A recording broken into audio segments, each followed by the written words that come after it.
Any of you that don't know me, I'm Bill Zingrone from the psychology department, and absolutely thrilled to do this talk tonight. I spent months on this because I've been writing an article on consciousness, and the chance to put it all together and then do a presentation really makes you pull your thoughts together. So spent a little time on it.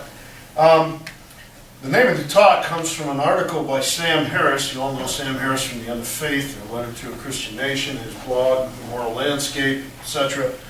Sam had a blog, an article on his website about 2 in a row on the mystery of consciousness. And the first one was entitled, Is a Starfish Conscious?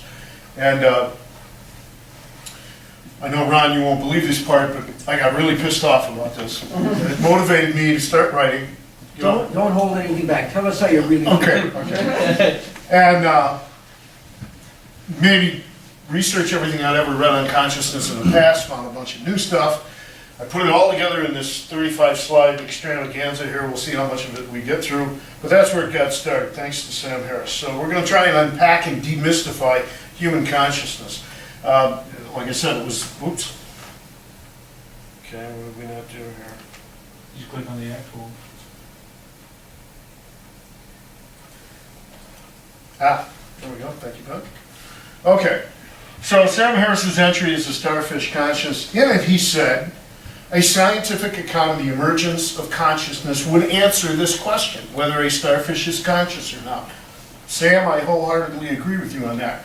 But later on in the article, he goes off into a tangent that he explored in a whole chapter in The End of Faith, where he starts delving into that, no, science really can't reduce consciousness to brain operation. There's something about consciousness that's mysterious and different that we can't tap into. And that's mainly what I want to attack. So we're going to look at the mind-body problem. It's been an issue for a long time, that can we reduce mind to brain? You know, that's, philosophers and neuroscientists have been going on and on about it for philosophers for centuries, neuroscientists for the last few decades. We're going to try and define consciousness a little bit, because Ben won't let me ever do a talk unless I define my terms. Right? Well trained. We're going to look at the old and new Mysterians. They call Sam and this guy Colin McGuinn are kind of the new Mysterians that are saying consciousness is mysterious. We can't attack it scientifically. Okay, we won't solve the ultimate answer of it scientifically. And Thomas Nagel was an earlier one. Then we're going to look at what the neuroscientists have to say nowadays. We're going to look at Antonio Damasio, V.S. Ramachandran, a guy named D.J. Bars, who's a psychologist, and get some idea on that. Then the last couple of pieces we'll cover are a little bit of comparative psychology and human evolution, which is my field, and we'll get into a little bit of what I think really makes human consciousness unique and why the other animals don't share it. So without further ado, let's talk about the mind-body problem. The mind-body problem is, how can consciousness possibly arise from the physical body, namely the brain? That's the issue. And again, it's been debated for centuries, almost millennia. How can billions of neurons, because you have 100 billion neurons in your brain, okay, each with 1,000 to 10,000 connections, okay, how can they somehow generate subjective awareness, your feelings of pain, your feelings of emotions, you feel awkwardness, or any of the things that you can feel and recognize, or visual perception, all kinds of things, okay? How can that somehow be generated just by the interconnection of all these neurons, okay? So we do know, and most philosophers, nobody denies that the brain is the source, okay? Everybody knows consciousness is in the brain, okay? And if the brain dies, consciousness disappears. Everybody knows that, okay? And we know that from sleep, okay? When you go to sleep, consciousness stops, okay? We think you may be somewhat conscious, maybe 5-6 times a night for a half an hour when you're in REM sleep. But in many of the other deep sleep and other cycles, you're not conscious, you're not aware, you're not functioning, you're not responsive, etc. And consciousness disappears. We see the same thing in coma. If you have damage to the back of your brain stem, you go into a coma, responsiveness disappears. All kinds of trauma can at least diminish your consciousness. We're going to see V.S. Ramachandran talk about a specific neurologic syndrome that will give you a flavor for that. Anesthesia, of course, We anesthetize different parts of the brain, and we can put you into different levels of unconsciousness and unresponsiveness. Drugs can alter consciousness. You guys know more about that than I do, sorry. Dementia, if you've ever been around anybody who has suffered from Alzheimer's or another dementia, and you've watched somebody's personality and memory and consciousness disintegrate over a number of years, you realize it's brain function that mediates those things until the person is a shell of themselves. And of course, death, okay?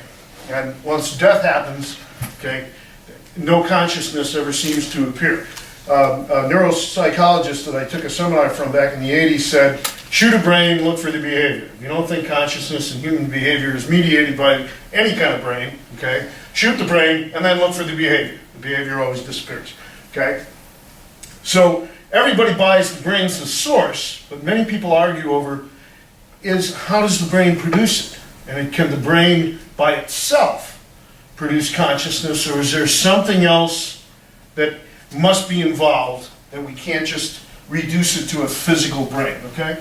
Descartes, many of you philosophers, of course, thought not. Instead, he thought mind must be something separate from the brain. That he was a complete dualist. His branch of philosophy or philosophical viewpoint for mind-brain separation was dualism, that the soul or the mind was out here and interacted through the brain, through the pineal gland, and the two were completely separate, okay? And I have to tell a joke. You knew I wouldn't get away without telling a joke. Many of you have already heard this joke. Descartes walks into a bar. The bartender says, would you like a beer? Descartes says, I think not, and he disappears. Okay? Because Descartes' cogito ergo sum, right? I think, therefore I am. I think not, and he disappears. Well, my favorite musician, Ron Stoof, Frank Zappa, used to say, if there's one thing I love, it's audience participation. So you get to participate tonight, okay? So when I say Q Descartes, okay, it's time to say, I think not, okay? So it'll come up appropriately. At least you're not going to shoot us in the brain. Okay, so what is consciousness? Okay, and consciousness gets a little slippery here. The wiki article is pretty common explanation of consciousness. You'll read this in a lot of different places, so I took the wiki. Subjectivity, awareness, the experience or feel, wakefulness, the ability to feel, having a sense of selfhood, executive control system of the mind. And what you need to do is separate the subjectivity, awareness, experience or feel, wakefulness, stop there, okay? That's considered phenomenal consciousness, that you're awake, you're alert, and you can feel things. And we know many animals have that. They have pain receptors that can feel pain. Your dog can certainly show emotions, okay? We can tell he experiences and feels things, okay? But then the next part is having a sense of selfhood and the executive control system of the mind. That's where people say we're not sure if animals have that or not, and we'll call that self-consciousness, just to split the two, because a lot of times what will happen when people are talking about consciousness, they slip between the two. As if, well, all animals are conscious. Well, does that mean your dog knows he has a full concept of self, like your 3-year-old does? Gotta be careful of that. What do you mean? All animals certainly are sentient, and Sam Harrison in his blog article equates consciousness with sentience. And I think that's a slippery move because most consciousness, at least with humans, we talk about selfhood and executive control. So we'll get into that, okay? How do we assess consciousness? By, at least in medicine, are you arousable? Can you wake somebody up? Do they wake up, open their eyes, and act alert? Are they responsive? You speak to them, they speak back, okay? Are they alert? Do they notice things in their environment, or do they just stand there blankly, right? Can they comprehend things if you talk to them? Are they oriented? Somebody at the door. Come on in, man. Lock me out. We locked you up. Well, have a seat.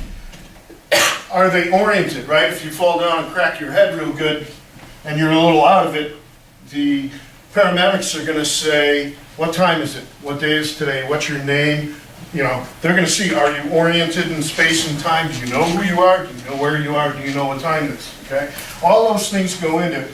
And, you know, if somebody's in a coma, can we check at least to see if they react to painful stimuli or not, right? So we can define it, we can look at it. One of the most influential arguments about consciousness goes back to 1974. I remember discussing this in my philosophy of mind class in the 80s. Thomas Nagel wrote an article, very short, 15-page little article in the Philosophical Review. What is it like to be a bat? Very influential article saying we can't reduce consciousness to just brain operation. And what he said was, subjective experience is hopelessly bound to any one point of view. We can't experience batness, okay? And because we can't, we can never really feel what it's like to be a bat or any other animal, then we can't really define it enough, okay? And since we can't define it, we can't then reduce it to a physical system, okay? So reductive materialism, or reducing things to just the brain operation, can't get off the ground in principle. Love that word. So the philosophers come along like Thomas Nagel and say, in principle, we cannot do it. It's impossible. Can't do it. And I said, well, suppose nowadays, almost 40 years later, what if you could put a cochlear implant into somebody that would reduce bat sonar down to frequencies we could hear, so you could hear the clicks and the pings and the things that the bat hears when it sends out sonar to find a mosquito.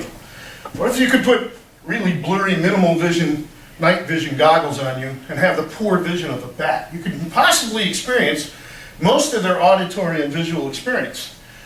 What if you then could, alter your bodily map perception? We can't do that just yet. But what if you could, so that you could feel like, would it be like kind of furry, maybe like when your hair stands on end, right? And is that all in principle impossible for us to actually have very similar perceptions to a bat or any other animal? So can we break this mystery down into resolvable components? And that's what we're going to try to do. And then I went a little further with this bat being idea. What's it like to be something? That warrants unpacking. So I talked about the cochlear implants. It may not be a stretch that we could do that. We could change your proprioception. If you don't know what proprioception is, we have sensors mostly in our parietal lobe that tell us where our limbs are in extrapersonal space at all times. So like I can reach around and grab the brain here without visual control. I didn't look at it, okay? I reached around and grabbed it. Why? Because my parietal lobe knows where my arm is in relation to my body. It knows where the brain was in relation to my extrapersonal space. My hand knows, without me consciously thinking about it, because I was talking to you guys at the same time, knows that I'm going to pick up something this big and it made this grip, instead of if I went to pick up a pencil, I'd make a pencil grip and reach. I don't have to think of any of that. My brain does all that for me, okay? So, what if we could change your proprioception so you could feel your elongated fingers, because that's how a bat flaps. It doesn't flap like this, like a bird or a pterodactyl. It actually flaps with its fingers. Could we simulate most of those things and actually know what it would feel like to be a bat? But the next thing is, would we then be a bat as a bat knows it? Because the question is this: does the bat himself have a concept of bat? Does a bat know he's a bat? We know it, but what does he know? So my big push for the rest of this talk is going to be concepts, okay? I think what really drives consciousness is our conceptual ability, and I don't think any other, including bats, have it. So the bat has the vertebrate mammalian brainstem, that if you read Antonio Damasio, he'll talk about how important the brainstem is to at least minimal consciousness. He has the states of arousal we do. He can feel the sensation of its own embodied batness, what it's like to be inside one of these furry little bodies. And I do have a real bat in here. This was found in our house, so you can pass them around and see that it's like a mouse with wings. Okay? Deflate a mouse. That's right.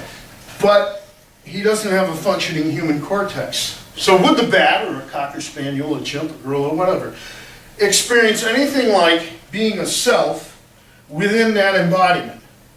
Because all of us not only feel what we feel like to be in here, we know we're in here. We feel like we're in here looking out at the outside world. That's the essence of human consciousness. So cue Descartes, do I think the bat has a concept of self? I think not.